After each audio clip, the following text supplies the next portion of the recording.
Hemos estado viendo cómo se desarrolla la iglesia en el principio, con los primeros cristianos, los apóstoles y aquellos seguidores que tuvieron. Y hasta ahora lo que hemos visto en estos 4 capítulos de Hechos ha sido una historia más que nada bonita. Vemos que son bendecidos, hay buena respuesta favorable de parte de la gente y empiezan a tener algunos problemitas. A Pedro y a Juan, después de que son usados por Dios para sanar al paralítico, se les prohíbe que continúen predicando el nombre de Jesús. Y veíamos la semana pasada cómo empiezan a surgir problemas también desde dentro de la iglesia. En particular el caso de Ananías y Zafira, que queriendo recibir el mismo reconocimiento que había recibido Bernabé, ellos también venden una propiedad, pero mienten en cuanto a que ellos dicen que entregaron todo el dinero a los apóstoles cuando era solamente una parte. Y vemos la disciplina muy fuerte de parte de Dios hacia este engaño que ellos tratan de hacer no solo a los apóstoles, sino de mentirle incluso a Dios. Y una vez que Dios se encarga de esta situación, vemos cómo la iglesia continúa siendo bendecida, continúa siendo crecida. Y veíamos la semana pasada cómo de los pueblos cercanos a Jerusalén, la gente traía a sus enfermos y a aquellos que estaban aquejados por algún espíritu maligno, para que al menos la sombra de Pedro pasara sobre de ellos, y de esta manera muchos se sanaban. Ahí fue donde la dejamos y vamos a ver cómo estos problemas, tanto desde fuera, la persecución que empiezan a experimentar los apóstoles, los cristianos, como desde dentro, los problemas que empiezan a surgir en esa comunidad que hasta ahora se nos ha descrito tan bellamente, parecen poner en peligro la misión que Dios le había dado a su pueblo en el poder del Espíritu Santo. Pero lo que me gustaría que vieras en nuestra historia de hoy, que te quedara en tu mente, es que el proyecto de redención de Dios es el único que te puede asegurar que en él tendrás éxito. Cualquier otra cosa que nosotros hagamos, ya sea el trabajar para cierta empresa, el desarrollar nuestro propio negocio, incluso cuando hacemos planes para tomar una vacación, para tener una reunión familiar. Bueno, hace un año lo estábamos haciendo y miren lo que pasó. No podemos nosotros realmente asegurar el éxito de nada que emprendamos. No quiere decir que no lo tengamos, quiere decir que no lo podemos asegurar.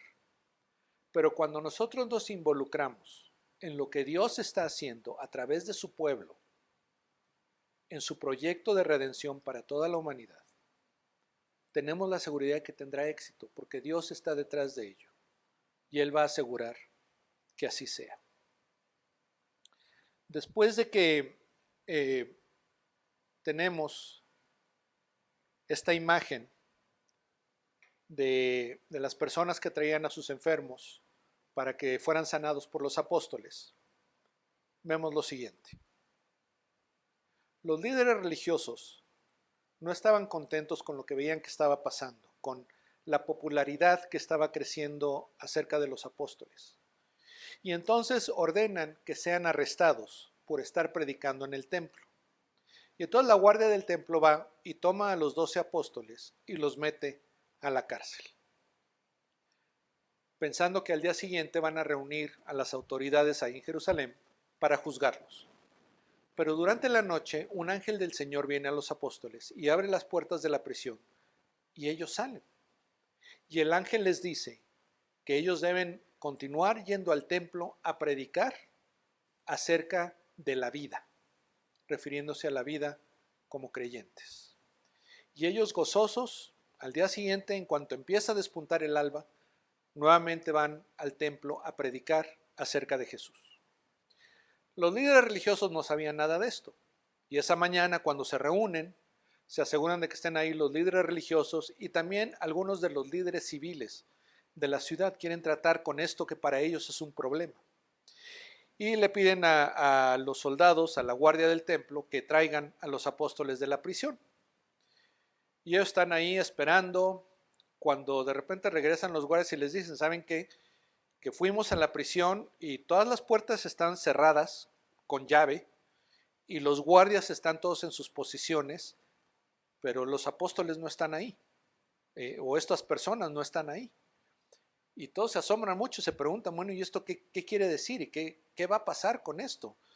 porque ellos sabían que la noche anterior habían metido a estos seguidores de Jesús en la cárcel, habían cerrado todo con llave muy bien y habían puesto guardias y todo estaba igual excepto que estos hombres ya no estaban ahí. Y conforme están tratando de entender lo que está pasando, llega otra persona y les dice, esos hombres que ustedes metieron a la cárcel ayer están en el templo y están enseñando acerca de Jesús. Y entonces los guardias del templo van por ellos y los arrestan nuevamente, pero lo hacen con mucho cuidado porque no quieren que la gente se enoje con ellos por maltratar a los apóstoles. Y los llevan ante la presencia de los líderes religiosos. Y cuando están ahí, el sumo sacerdote es el que presenta la acusación contra ellos o el reclamo. Y les dice, ¿acaso no les prohibimos nosotros a ustedes que hablaran acerca de este hombre? Y además su enseñanza ya está llegando a todo Jerusalén. Y no solo eso, sino que además nos están haciendo a nosotros culpables de que este hombre haya muerto. Y entonces Pedro le responde y les dice, miren, nosotros no podemos obedecer a los hombres cuando lo que ellos nos piden va en contra de lo que Dios nos ha pedido que hagamos. Y ustedes saben que este Jesús, ustedes son los que lo crucificaron, pero Dios lo ha exaltado, lo ha puesto a su diestra. Y desde ahí Él es nuestro Salvador. Él ofrece a Israel arrepentimiento y perdón de los pecados. Nosotros somos testigos de esto, como lo es el Espíritu Santo, y no vamos a dejar de hablar al respecto.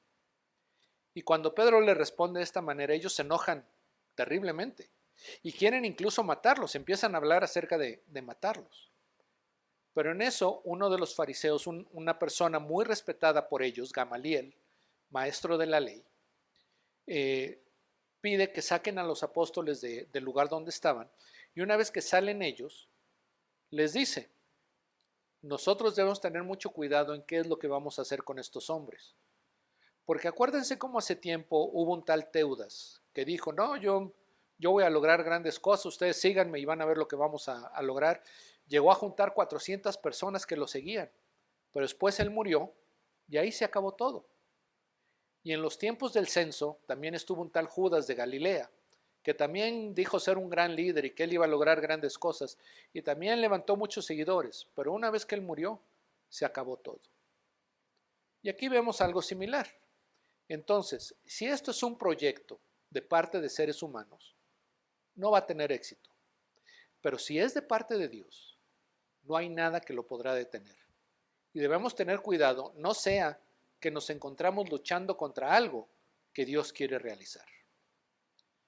Y las demás personas estuvieron de acuerdo con esta perspectiva, y entonces piden que les traigan de regreso a los apóstoles, les prohíben nuevamente que hablen acerca de Jesús, y les dan de latigazos como castigo, y después los dejan que se vayan. Pero ellos se van muy gozosos por haber sido considerados dignos de sufrir por el nombre de Jesús. Y ellos continuaban en el templo, iban casa por casa, predicando el mensaje de salvación en Cristo. Esta historia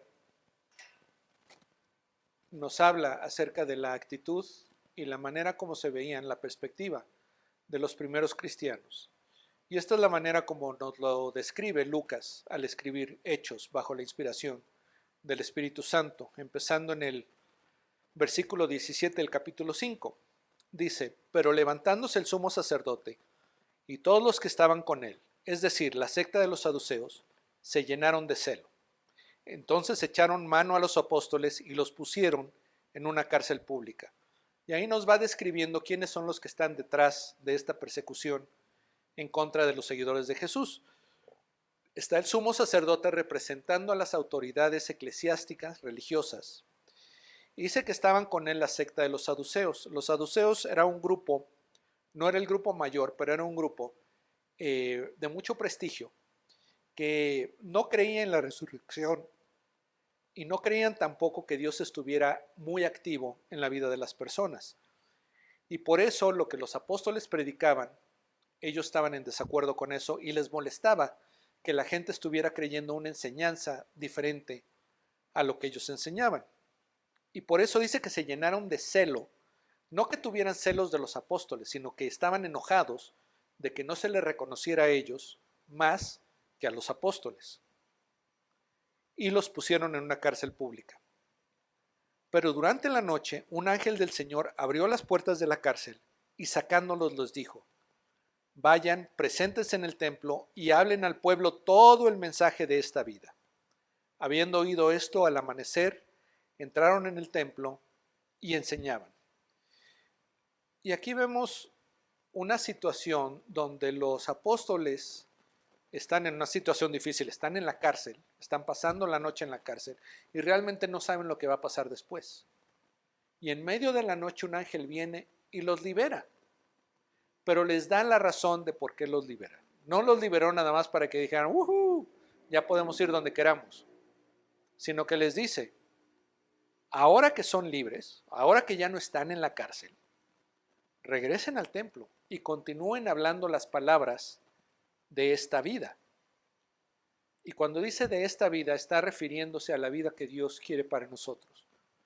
Una vida de relación con Él como nuestro Padre y donde disfrutamos del propósito que Él tiene para nuestras vidas y la vida eterna que vamos a tener con Él. Y la respuesta de los apóstoles dice que al amanecer entraron en el templo y enseñaban. El templo permanecía cerrado durante la noche. De vez en cuando había alguna actividad nocturna, pero en la noche lo cerraban. Y aquí nos dice que en cuanto abrieron, ellos estaban ahí. Ellos regresaron a la actividad por la cual acababan de ser encarcelados. No tenían temor de cumplir con lo que Dios les había pedido que hicieran. Cuando llegaron, el sumo sacerdote y los que estaban con él convocaron al concilio, es decir, a todo el senado de los israelitas. Los líderes religiosos no saben lo que ha pasado. Ellos llegan al lugar que habían seleccionado para su reunión y se aseguran de que estén ahí las autoridades tanto religiosas como civiles que iban a juzgar o que iban a resolver este problema de los apóstoles. Dice, y mandaron traer de la cárcel a los apóstoles, envían a los guardias, dicen, bueno, ya estamos listos, ahora traigan a esos hombres que están en la cárcel. Pero los guardias que fueron no los encontraron en la cárcel. Volvieron pues y les informaron. Encontramos la cárcel cerrada con toda seguridad y los guardias de pie a las puertas, pero cuando abrimos, a nadie hallamos dentro. El día anterior habían abierto una puerta, habían metido a estos hombres ahí, habían cerrado la puerta, le echaron llave, pusieron guardias a la entrada. Al día siguiente llegan y todo está exactamente como lo habían dejado, excepto que los apóstoles ya no están ahí y no se lo pueden explicar. Cuando oyeron estas palabras, el capitán de la guardia del templo y los principales sacerdotes se quedaron muy perplejos a causa de ellas, pensando en qué terminaría aquello. Se están tratando de entender qué fue lo que pasó y tratando de entender qué va a suceder como resultado de esto, cuáles van a ser las consecuencias de lo que está pasando. Pero alguien se presentó y les informó, miren, los hombres que pusieron en la cárcel están en el templo enseñando al pueblo. Aquellos hombres que ustedes agarraron y metieron a la cárcel ayer, no sabemos cómo, pero están en el templo y continúan con esa actividad que estaban realizando anteriormente. Entonces el capitán fue con los guardias y los trajo sin violencia porque temían al pueblo, no fuera que los apedrearan. Y esta frase nos da cierta información de que aparentemente cuando esta guardia del templo arrestaba o detenía a alguien, lo hacían violentamente, querían hacer ver la autoridad que tenían sobre las personas. Pero en el caso de los apóstoles nos marca ahí que lo hicieron sin violencia, eso era raro. Y nos dice que era porque temían al pueblo. Recuerdan que la semana pasada hablábamos de cómo la gente tenía en alta estima a los apóstoles, les caían bien. Y los guardias tienen temor de que si los maltratan, la gente se va a enojar con ellos al punto incluso de apedrearlos. Cuando los trajeron, los pusieron ante el concilio y el sumo sacerdote los interrogó. Va a presentar acá la acusación contra ellos.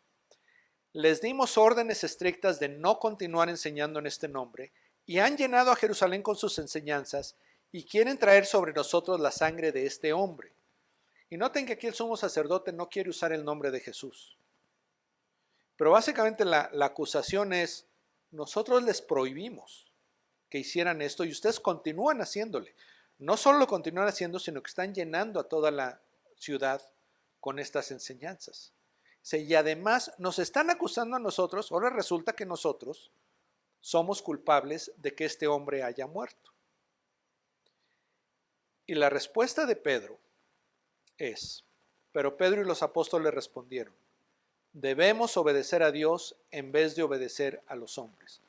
Pedro le repite lo que ya había dicho cuando arrestaron a él y a Juan anteriormente. Nosotros debemos obedecer a Dios en vez de obedecer a los hombres. Implícito está el que los hombres están ordenando que se haga algo que va en contra de la voluntad de Dios. Y para Pedro y los apóstoles, esa pregunta ni se pregunta. Ellos siempre van a obedecer a Dios. Después les dice Pedro, el Dios de nuestros padres resucitó a Jesús, a quien ustedes mataron y colgaron en una cruz.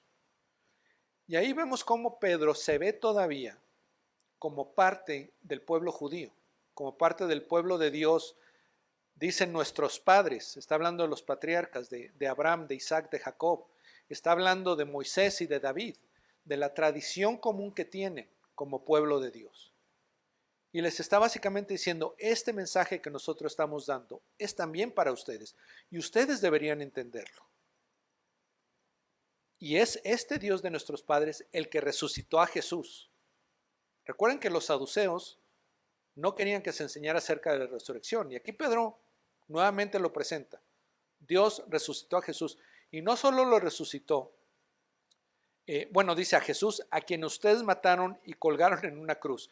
El sumo sacerdote le acaba de decir, no anden diciendo que nosotros somos culpables de la muerte de este hombre, y Pedro le dice, ustedes lo mataron.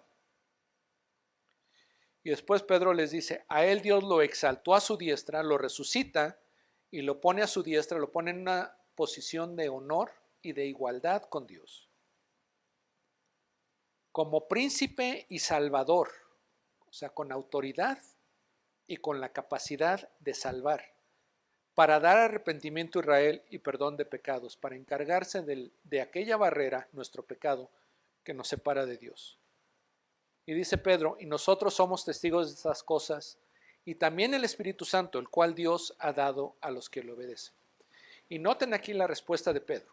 El sumo sacerdote, la autoridad máxima religiosa de los judíos en aquel entonces, les dice, no pueden estar predicando, no pueden estar hablando acerca de la resurrección, acerca de Jesús, no pueden estar diciendo que nosotros lo matamos, nosotros ya les prohibimos que lo hagan y tenemos autoridad para prohibírselos.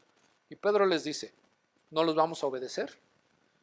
Ustedes mataron a Jesús, Dios lo resucitó y Él es el que está causando esto. Recuerden que en Pentecostés, cuando vimos el mensaje de Pedro después de las manifestaciones, en particular el hablar en otros idiomas, Pedro les dice que lo que está pasando es lo que el profeta Joel había anunciado, que el Espíritu de Dios iba a ser derramado sobre todas las personas. Y aquí Pedro dice que es ese Espíritu Santo el que da testimonio de Jesús. Y cuando los líderes religiosos, dice, cuando ellos oyeron esto, se sintieron profundamente ofendidos y querían matarlos. ¿Por qué profundamente ofendidos? Porque ellos eran los expertos, ellos eran los líderes religiosos, ellos eran la máxima autoridad espiritual. Y aquí tienen este grupo de personas que veíamos anteriormente, reconocen como gente que no ha recibido educación, que son pescadores, que son gente del pueblo, digamos, con una enseñanza diferente a la de ellos y teniendo más aprobación entre la gente, entre las personas, que la que ellos tenían. Ven que su autoridad está siendo cuestionada, no está siendo respetada. Y además están preocupados de lo que esto pueda hacer o cómo los romanos vayan a interpretar este nuevo grupo que se está formando y que quizá haga que ellos pierdan sus privilegios. Por eso dice que se sienten profundamente ofendidos. En otras palabras, se lo tomaron personal. Y entonces empiezan a hablar entre ellos acerca de matar a estos 12 hombres. Es la solución que tienen para acabar con este problema. Y dice, pero cierto fariseo llamado Gamaliel, maestro de la ley, respetado por todo el pueblo, se levantó en el concilio y ordenó que sacaran fuera a los apóstoles por un momento. Este Gamaliel, sabemos acerca de él por el apóstol Pablo. El apóstol Pablo al principio se llamaba o era conocido como Saulo. Y como Saulo, él va a Jerusalén a estudiar en la mejor escuela teológica de aquel entonces, y su maestro es Gamaliel. Gamaliel era el maestro más respetado de la ley en aquel entonces. Y esto es lo que él les dice a los líderes religiosos una vez que los apóstoles han salido del lugar. Hombres de Israel, tengan cuidado de lo que van a hacer con estos hombres. Estos líderes religiosos estaban tan convencidos de su autoridad, de su poder, que no habían considerado que había también una situación de peligro si no tenían cuidado. Y entonces Gamaliel les da una breve lección de historia. Porque hace algún tiempo Teudas se levantó pretendiendo ser alguien, y un grupo como de 400 hombres se unió a él, y fue muerto, y todos los que lo seguían fueron dispersos y reducidos a nada. Después de él se levantó Judas de Galilea en los días del censo, y llevó mucha gente tras sí. Él también pereció, y todos los que le seguían se dispersaron.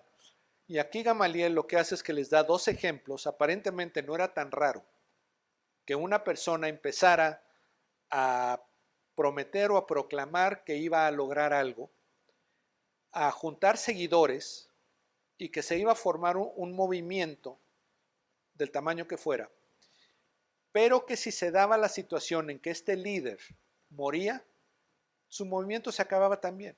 O sea, la gente se dispersaba, se olvidaba de esto. Y aunque no lo dice directamente, está haciendo referencia al hecho de que Jesús ha muerto.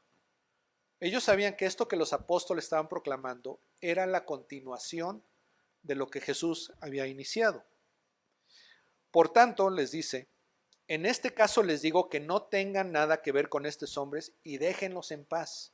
O sea, no les hagan nada, déjenlos. Porque si este plano acción es de los hombres, perecerá. Pero si es de Dios, no podrán destruirlos. Y no sea que se hallen luchando contra Dios.